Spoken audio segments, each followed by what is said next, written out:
মোৰ তাঁতশালৰ মেচিন বেয়া হৈছে দেই সেয়া লগাই আছোঁ এফালে এইগৰাকী ৰখি আছে আৰু এইজন মেকানিক লগাই আছোঁ এতিয়া মেচিনত এয়া চাওক মেচিনে নহ'লে বহুত ডিষ্টাৰ্ব দিছে মিছ মাৰিছে ডিজাইনবিলাকত সেইকাৰণে ঠিক কৰিবলগীয়া হৈছে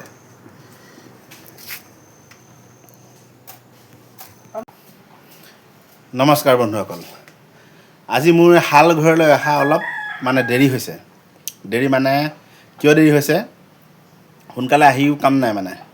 কাৰণ আজি মেচিনটো মোৰ যিটো ডিজাইনৰ মেচিন এই ডিজাইনৰ মেচিনটো মোৰ বেয়া হ'ল আৰু এতিয়া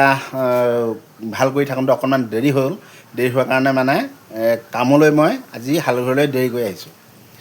ঠিকে আছে বন্ধুসকল মই এই মুহূৰ্তত এটা আপোনালোকক কথা ক'ব বিচাৰিছোঁ কথাটো মানে কি যে যিটো হস্ততাঁত বস্ত্ৰ যিটো শিল্প হস্ততাঁত বস্ত্ৰশিল্প ভাৰতবৰ্ষৰ ভিতৰতে কিন্তু উত্তৰ পূৰ্বাঞ্চল খুব আগবঢ়া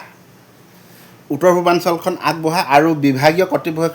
চৰকাৰী বিভাগীয় কৰ্তৃপক্ষই যথেষ্ট কিন্তু টকা পইচা দিয়ে এই ক্ষেত্ৰত এই হেণ্ডলুম টেক্সটাইল হস্ততাঁত বস্ত্ৰশিল্প ডেভেলপমেণ্টৰ কাৰণে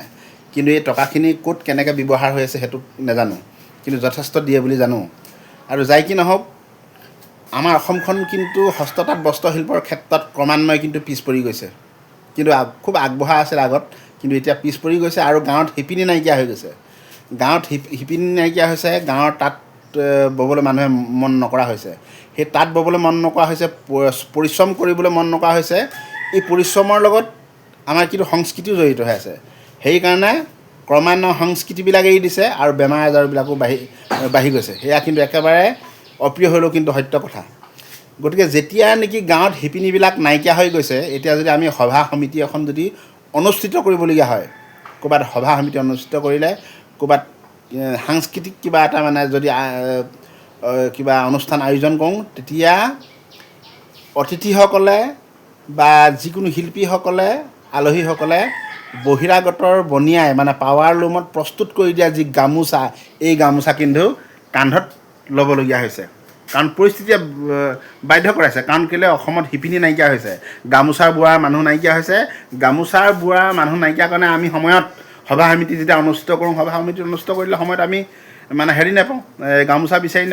বিচাৰি নোপোৱাৰ কাৰণে আমি পাৱাৰ লুমত প্ৰস্তুত কৰি দিয়া বহিৰাগত বনিয়াই প্ৰস্তুত কৰি দিয়া যি গামোচা সেই গামোচাকে আমি মানে অতিথিসকলক দিবলগীয়া হৈছে সেয়েহে আমি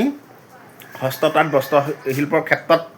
আমি লাগি আছোঁ আমি ঘৰত বিভিন্ন খেতি বাতি কৰোঁ খেতি বাতি কৰাৰ মাজতো কিন্তু এই হস্ততাঁত যি বস্ত্ৰশিল্প আমি কিন্তু এৰি দিয়া নাই ক্ৰমান্বয়ে যিমান পাৰোঁ কিন্তু আমি কৰি গৈ আছোঁ সেয়েহে আপোনালোককো আহ্বান জনাম সকলোৱে আগবাঢ়ি আহক হস্ততাঁত বস্ত্ৰশিল্প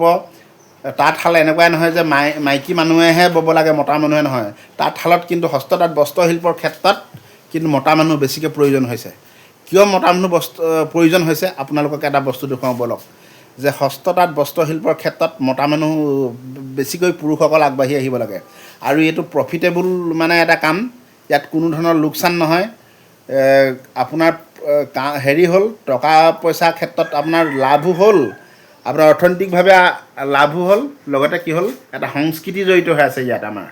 এই সংস্কৃতিটো ৰক্ষা হ'ল আৰু পুৰুষসকলে এই ক্ষেত্ৰত কিয় বেছিকৈ আগবাঢ়ি হ'ব লাগে মহিলাসকলে বেছিকৈ আগবাঢ়ি অহাত কিছু ক্ষেত্ৰত মানে অকণমান থমকিবলগীয়া হয় পুৰুষসকলৰ কাৰণে বেছি ভাল কিয় ভাল মই দেখুৱাই আছোঁ আপোনালোকক বলক এয়া চাওক কিয় পুৰুষসকলে বেছিকৈ আগবাঢ়ি আহিব লাগে পুৰুষসকলক কিয় প্ৰয়োজন হয় চাওক এইখন তাঁত দেখিছে নাই এই তাঁতত ইয়াত যেনেকৈ যদি ডিজাইন এটা উঠাবলগীয়া হয় আপুনি ডিজাইনটো আগলৈ বনাই গৈ আছে কাপোৰখন ন যেতিয়া মেৰিয়াব টাইম যেতিয়া হ'ব বা মেৰিয়াব মানে জোখৰ সময়লৈকে আপোনালোকে ব'ব লাগিব তাৰপিছততো এইটো ঠেলিব লাগিব ন আপুনি যিটো তাঁতৰ হেৰিটো ডিজাইনৰ বা এইটো যিটো ডিজাইনৰ কাৰণে যিটো বৰ উঠাই থোৱা আছে বৰটোতো ঠেলিব লাগিব আৰু বৰটো ঠেলাৰ লগতে বৰৰ লগতে এই মেচিনটো জড়িত হৈ আছে দেখিছে এই মেচিনটো ঠেলিবৰ কাৰণে যথেষ্ট জোৰ প্ৰয়োজন হয় এই তলৰ পৰা চাওক এই তলৰ পৰা অকণমান উঠি পেলাই থিয় হৈ মানে এই মেচিনটো ঠেলিবলগীয়া হয় এনেকৈ কাৰণ এই সন্মুখত থাকিব আপোনাৰ যেতিয়া কাপোৰ আগলৈ যেতিয়া বনাই গৈ থাকিব তেতিয়া এই মেচিনটো ঠেলি গৈ থাকিব লাগিব এই মেচিনটো ঠেলিবৰ কাৰণে যথেষ্ট মানে জোৰ প্ৰয়োজন হয় বল প্ৰয়োজন হয় আৰু তাতে আৰু এটা কথা কি এই মেচিনটো কেতিয়াবা যেতিয়া এই ওপৰত মানে কাগজ বা ডিজাইন মানে কাৰ্ডবিলাক যেতিয়া ফচিলে মানে কি হয় আপোনালোকে চাওক এই ওপৰত এনেকৈ উঠিবলগীয়া হয় এই তলৰ পৰা